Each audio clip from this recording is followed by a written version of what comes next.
السلام علیکم ورحمۃ اللہ تعالی وبرکاتہ۔ Subscribe my الحمد channel. للہ Maulana Mufti Rayyan Nadwi الحمد Official للہ Channel. نحمده Like and share. ونستعینه ونستغفره ونؤمن به ونتوکل علیہ ونعوذ باللہ من شرور انفسنا ومن سیئات اعمالنا من يهده الله فلا مضل له ومن يضلله فلا هادي له ونشهد أن لا إله إلا الله وحده لا شريك له ونشهد أن سيدنا ومولانا محمد بارك وسلم أما بعد أعوذ بالله من الشيطان الرجيم بسم الله الرحمن الرحيم لقد كان لكم في رسول الله أسوة حسنة لمن كان يرجو الله واليوم الآخر وذكر الله كثيرا صدق الله العظيم۔ عزیزان ملت اسلامیہ اور معزز حاضرین جمعہ، گزشتہ ایک مہینے سے تقریباً آپ حضرات کے سامنے سیرت النبی صلی اللہ علیہ وسلم کا سلسلہ شروع کیا، اور گزشتہ جمعے تک ہم نے نبی پاک علیہ السلام کی 40 سالہ زندگی مختصر انداز میں آپ حضرات کے سامنے پیش کرنے کی کوشش کی گئی۔ آپ صلی اللہ علیہ وسلم کی اس مختصر سی زندگی کو آپ حضرات کے سامنے رکھا گیا، بیان کیا گیا۔ گزشتہ ہفتے آپ حضرات کے سامنے غار حرا تک بات آئی تھی کہ اللہ کے نبی صلی اللہ علیہ وسلم غار حرا میں جاتے تھے، کئی دن رہتے تھے، مہینوں وہاں گزارتے تھے۔ غار حرا سے حاصل ہونے والا سبق بھی ہمارے سامنے آپ حضرات کے سامنے بیان کیا جا چکا ہے۔ آج انشاءاللہ تبارک و تعالیٰ اس کے آگے سے ہم گفتگو کریں گے۔ اس سے پہلے آئیے ہم سب مل کر کے درود پاک پڑھ لیں۔ اللہم صلی وسلم دائما ابدا علی حبیبک خیر الخلق کلہم۔ میرے بھائیوں، جب اللہ کے نبی صلی اللہ علیہ وسلم کی عمر 40 سال ہو گئی، آپ صلی اللہ علیہ وسلم قوم کی حالات سے، ان کے کفر سے، شرک سے، بت پرستی سے، ان کی برائیوں سے، جوا سے، شراب سے اور معاشرے کی جتنی خرابیاں ہیں، ان سے اللہ کے نبی صلی اللہ علیہ وسلم بہت بیزار تھے۔ اللہ کے نبی اس غار میں جاتے اور فکر کرتے کہ ان برائیوں کو کس طریقے سے ختم کیا جائے، قوم کو کس طریقے سے ضلالت سے ہدایت کی طرف لائی جائے، کس طریقے سے قوم کی برائیوں کا خاتمہ کیا جائے۔ لیکن چونکہ اللہ کے نبی صلی اللہ علیہ وسلم کو اللہ تبارک و تعالیٰ نے اب تک کوئی طریقہ نہیں بتایا تھا کہ کس طریقے سے آپ کو ان برائیوں کو ختم کرنا ہے، کس طریقے سے ان ضلالت کی اندھیریوں سے اپنی قوم کو نکال کر کے ہدایت کے اجالوں میں لے کر کے جانا ہے، اللہ تبارک و تعالیٰ نے آپ کو نہیں بتایا۔ لیکن ایک مرتبہ اللہ کے نبی صلی اللہ علیہ وسلم غار حرا میں تشریف فرما تھے۔ رمضان المبارک کا مہینہ ہے، اللہ کے نبی صلی اللہ علیہ وسلم غار حرا میں تشریف فرما ہیں، اسی قوم کی ان برائیوں اور ان تمام تر گناہوں سے اللہ کے نبی صلی اللہ علیہ وسلم فکر میں تھے کہ اچانک حضرت جبرائیل علیہ السلام تشریف لاتے ہیں، اللہ کے نبی کو سلام عرض کرتے ہیں اور اللہ کے نبی صلی اللہ علیہ وسلم کے پاس آتے ہیں، آپ کو سینے سے لگاتے ہیں، سینے سے لگا کر کے زور سے اللہ کے نبی صلی اللہ علیہ وسلم کو دباتے ہیں۔ اللہ کے نبی صلی اللہ علیہ وسلم سے پھر فرماتے ہیں، اقرأ یا محمد، اے محمد پڑھیے۔ اللہ کے نبی صلی اللہ علیہ وسلم فرماتے ہیں، ما انا بقاری، میں پڑھا ہوا نہیں ہوں۔ اس طریقے سے اللہ کے نبی صلی اللہ علیہ وسلم کو 3 مرتبہ دبایا، زور سے سینے سے لگایا۔ اللہ کے نبی صلی اللہ علیہ وسلم ہر مرتبہ یہی جواب دیتے تھے، ما انا بقاری، میں پڑھا ہوا نہیں ہوں، مجھے پڑھنا نہیں آتا ہے۔ اللہ کے نبی صلی اللہ علیہ وسلم کو جب تیسری مرتبہ حضرت جبرائیل علیہ السلام نے سینے سے لگایا اور پھر پہلی وحی جو نازل کی سورہ علق کی جو 5 آیتیں اللہ کے نبی صلی اللہ علیہ وسلم کو پڑھ کر کے حضرت جبرائیل علیہ السلام نے سنائی اور کہا، اقرأ بسم ربک الذی خلق، خلق الانسان من علق، اقرأ وربک الاکرم الذی علم بالقلم، علم الانسان ما لم یعلم۔ اللہ تبارک و تعالیٰ نے حکم دیا، اے نبی صلی اللہ علیہ وسلم اپنے رب کے نام سے پڑھیے جس نے آپ کو پیدا کیا ہے، خلق الانسان من علق، اور جس نے تمام انسانوں کو ایک جمے ہوئے خون سے پیدا کیا ہے۔ اقرأ وربک الاکرم، اے نبی صلی اللہ علیہ وسلم پڑھیے، آپ کا رب بڑا کریم ہے، آپ پڑھیں گے اللہ تبارک و تعالیٰ آپ کی زبان پر یہ کلمات جاری فرما دیں گے۔ الذی علم بالقلم، وہ ذات ہے جس نے انسانوں کو قلم کے ذریعے سے علم دیا، سکھایا۔ علم الانسان ما لم یعلم، اللہ تبارک و تعالیٰ کی ذات وہ ہے جس نے انسان کو تمام وہ تعلیم دی جو وہ نہیں جانتا تھا۔ یہ 5 آیتیں اللہ کے نبی صلی اللہ علیہ وسلم پر سب سے پہلی وحی کے ذریعے سے نازل کی۔ آپ ان تمام آیتوں میں غور کریں، آپ نے ترجمے کے اندر سنا ہوگا، ہر ایک آیت کے ساتھ علم کا تذکرہ آ رہا ہے، پڑھنے کا تذکرہ آ رہا ہے، جانکاری حاصل کرنے کا تذکرہ کیا جا رہا ہے۔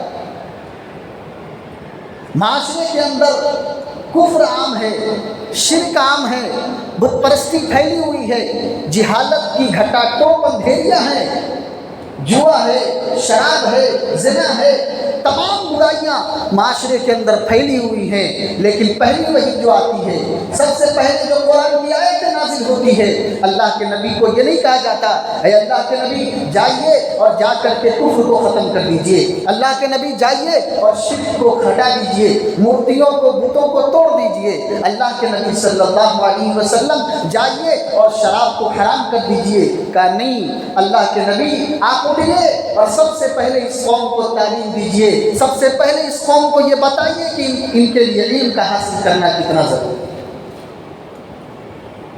انسان علم کے ذریعے سے وہ مقام تک پہنچ سکتا ہے جو بغیر علم کے نہیں پہنچ سکتا ہے۔ علم کی اہمیت، علم کی فضیلت، علم کا کیا مرتبہ ہے، پہلی وحی کے ذریعے سے اللہ تبارک و تعالیٰ نے اپنے حبیب کو بتایا۔ آج ہماری قوم ہر میدان میں جہاں پیچھے ہے، وہاں نالج کے معاملے میں، علم کے معاملے میں ساری قوموں سے یہ سب سے پیچھے نظر آتے ہیں۔ آج ہم دنیاوی علم میں آگے ہیں، نہ دینی علم میں ہمارا کوئی مقام ہے۔ ہر معاملے میں ہمارے پاس صحیح علماء نہیں ہے، دین کے اعتبار سے ہمارے پاس صحیح رہنما نہیں ملتے ہیں۔ آخر ہم کہاں کھو گئے؟ دنیاوی معاملے میں ہمارے پاس اپنی کوئی چیز نہیں،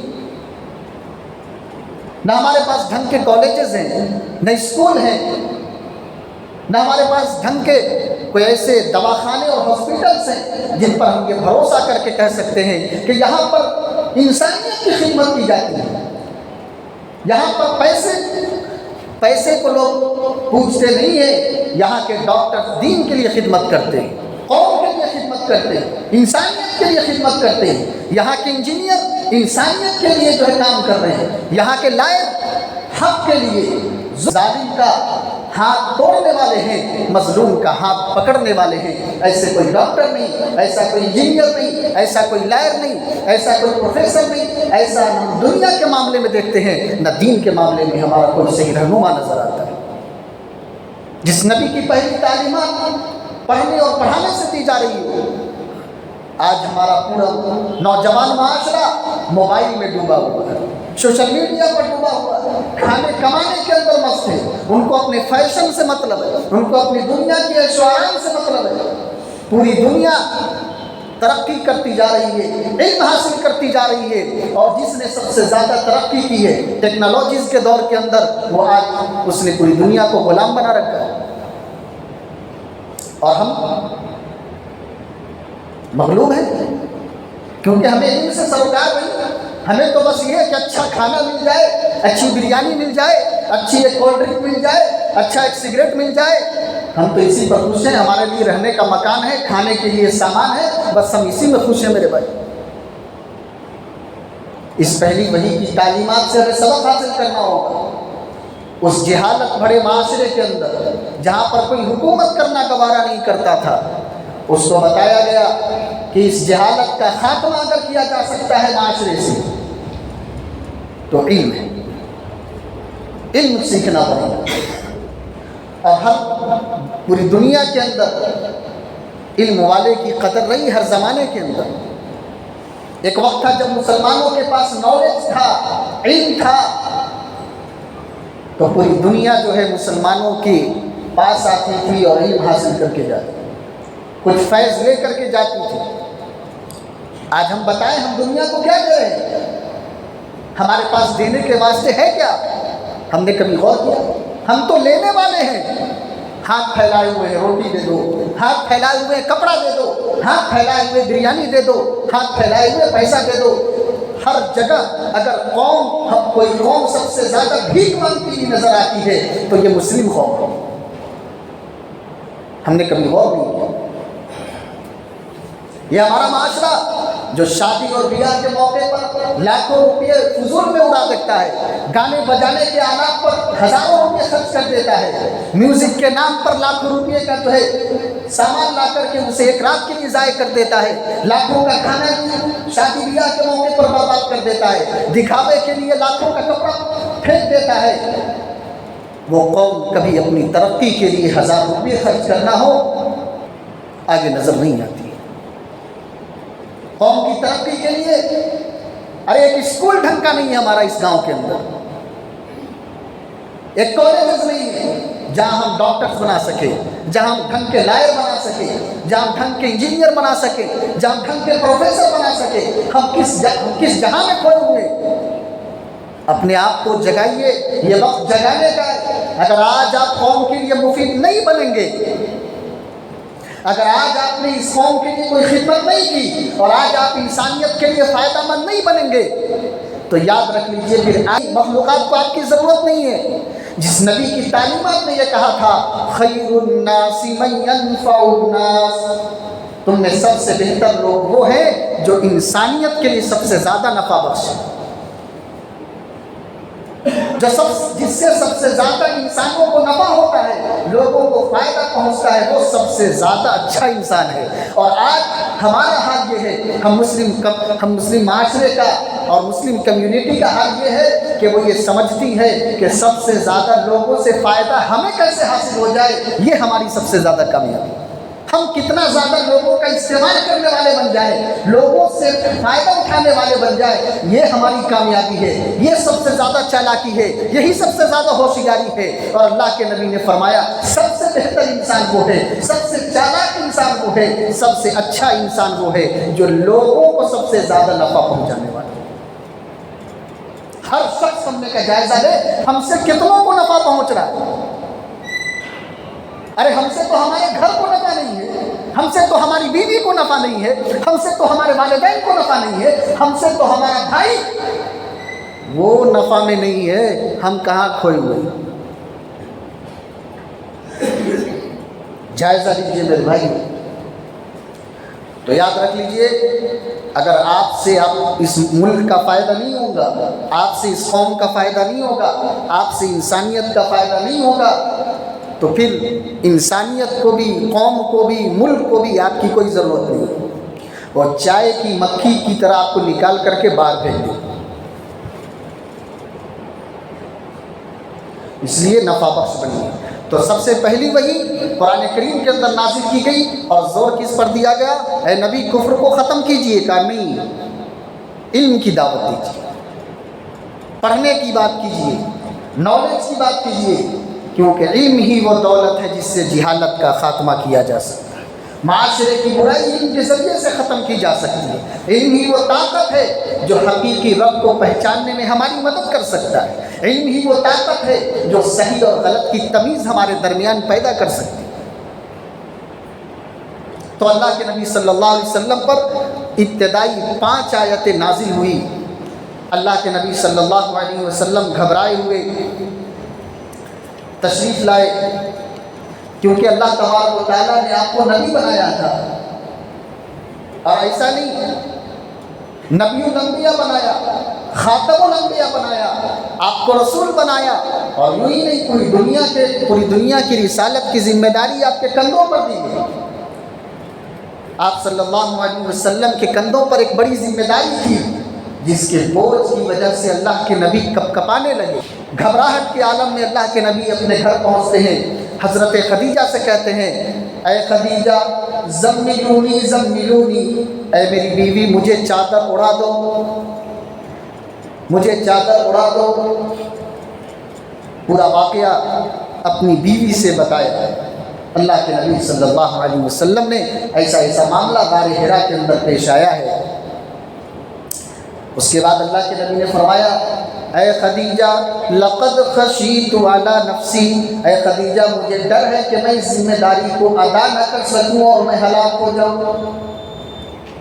یہ اتنی بڑی ذمہ داری ہے، پوری دنیا تک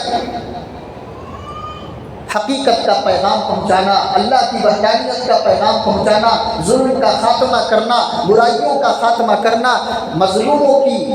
مظلوموں کی آہ بننا، ان کا سہارا بننا، اتنی بڑی ذمہ داری پوری دنیا کی ذمہ داری ہے، یہ کیسے میں نبھاؤں گا؟ مجھے تو اپنے ہلاک ہو جانے کا اندیشہ ہے۔ اب یہاں پر ایک باوفا بیوی، محبوب بیوی، شوہر سے وفا کرنے والی، شوہر کی غمخوار، اس بیوی کا کردار کھڑا ہوتا ہے۔ اس گھبراہٹ اور پریشانی کے ماحول میں وہ بیوی اپنے شوہر کے لیے تسلی کا سامان بن کر کے ابھرتی ہے اور اپنے شوہر سے کہتی ہے، اے میرے سرتاج، واللہ کلا واللہ لا یخزیک اللہ ابدا، اے میرے شوہر، اے میرے سرتاج، اللہ تبارک و تعالیٰ آپ کو ضائع نہیں کرے گا، آپ کو رسوا نہیں کرے گا، آپ کو بے یار و مددگار نہیں چھوڑے گا۔ کیوں؟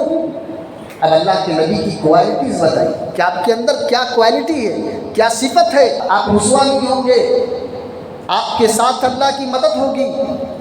اگر وہ صفت ہمارے اندر بھی آ جائے تو آج اللہ تبارک و تعالیٰ ہماری مدد کرنے پر قادر ہے، آج بھی ہماری مدد کی جائے گی۔ کیا کوالٹی ہے؟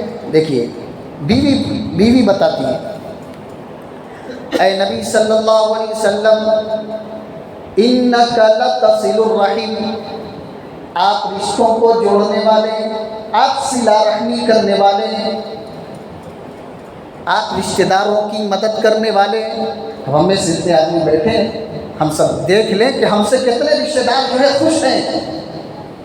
ہم نے رشتہ داری کو نبھانے کی، اسے جوڑنے کی اور رشتوں میں محبت پیدا کرنے کے واسطے کتنے کام کیے، اور کتنے کام کیے ہیں جس سے ہمارے رشتے جو ہے انبن ہیں۔ بھائی بھائی میں انبن ہے، باپ بیٹے میں انبن ہے، ماں بیٹی میں انبن ہے، شوہر بیوی میں انبن ہے، چچا بھتیجے میں انبن ہے، ماما بھانجے میں انبن ہے۔ یہ جتنے ہمارے قریبی رشتہ دار ہیں، آج ہم اپنا جائزہ لے کر کے دیکھیں۔ اللہ کے نبی کی سب سے پہلی صفت یہ بیان کی حضرت خدیجہ نے کہ آپ کے اندر صلہ رحمی ہے، آپ رشتوں کو توڑتے نہیں ہیں، رشتہ جوڑنے والے ہیں۔ یہ صفت ہمارے اندر ہے۔ آج ہم سب اپنا جائزہ لیں میرے بھائی، یہ پیدا کرنے کی چیز ہے۔ جب تک ہمارے اندر یہ کوالٹی نہیں ہوگی، ہم بے یار و مددگار چھوڑ دیے جائیں گے۔ کہا کہ آپ کی پہلی کوالٹی یہ ہے، آپ کے اندر پہلی خوبیاں یہ ہے کہ آپ رشتہ جوڑنے والے ہیں، اور صرف آپ اپنا رشتہ نہیں جوڑتے ہیں، کسی کا بھی رشتہ ٹوٹا ہوا تو بھی جوڑتے ہیں۔ اور آج ہمارا حال یہ ہے کہ جو رشتہ معاشرے میں جڑا ہوا ہے، ہم جا کر کے توڑنے کا کام کرتے ہیں۔ یہ حال ہے ہمارا۔